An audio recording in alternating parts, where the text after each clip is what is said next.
She said it like it was a joke, like I was the one causing problems. "Oh, please, don't be such a paranoid, insecure man," she said, her tone dripping with amusement. Her words floated to the living room like smoke, subtle and toxic. There was a smug curl to her lips, one that said she already believed she'd won whatever game she was playing. I didn't respond, not with words. I sat still, the weight of what I knew pressing down on my chest. It was a quiet fury, not the kind that explodes, but the kind that smolders and reshapes a man from the inside. Finally, I looked at her and said calmly, "I'm not going to fight another man for my wife. If he lays a hand on you again, I'll make sure he regrets it for the rest of his life. So either you call him and end it, or you start packing." Her confident expression faltered. There was a flicker of something behind her eyes, fear maybe, or maybe realization. I didn't care which. I was done being made a fool of. We hadn't always been like this. We were once two people who genuinely believed we'd make it. Our love felt real, raw, honest, and grounded. I gave everything. Every ounce of my time, energy, and loyalty. From morning coffees to shared playlists. From lazy Sundays to late-night dreams whispered in the dark. I was all in. But somewhere along the way, the cracks began to show. She became distant. Her smile never quite reached her eyes.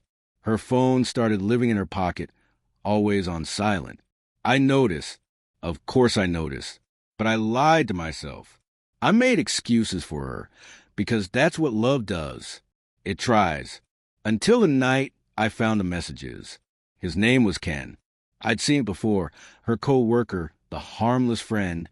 But the messages told a different story. Flirty emojis, inside jokes I wasn't part of, and late-night exchanges far beyond the bounds of friendship. It wasn't just the betrayal that gutted me. It was the laughter, the ease with which she mocked the life we built. That night, sleep never came. Just a relentless storm of thoughts and plans. I didn't confront her right away. I knew better than that. Emotion leads to mistakes. I started quietly, tracking her meetings, following patterns. I mapped out Ken's routines. I backed up texts, copied call logs, saved voice notes. I became a ghost in my own home, watching, listening, planning. I moved our savings, piece by piece, into secure accounts she couldn't touch.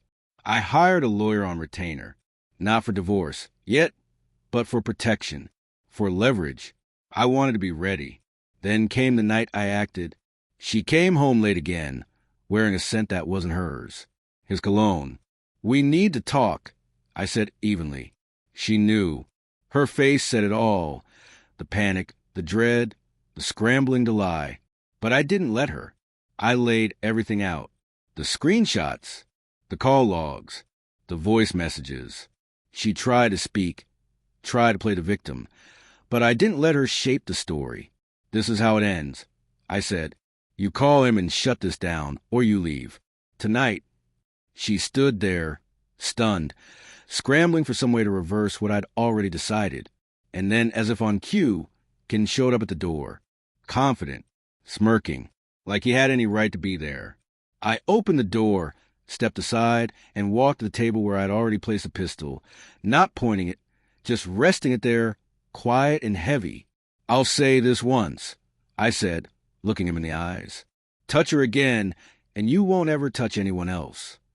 The color drained from his face. Whatever cocky energy he walked in with vanished. She left that night, took a suitcase, and disappeared into the dark. Maybe to him, maybe somewhere else. I didn't care. Word spread fast. Ken's wife found out, and their world unraveled in tandem. Whispers echoed through every social circle they once flaunted themselves in. The two of them became cautionary tales. As for me, I didn't crumble. I didn't collapse. I recalibrated. I healed. I found strength in the silence they left behind. I didn't need to scream. I didn't need revenge in fire and fury. I dismantled everything they thought they had, piece by piece.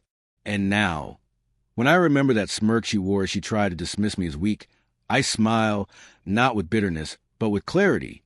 She taught me betrayal. I taught her consequences.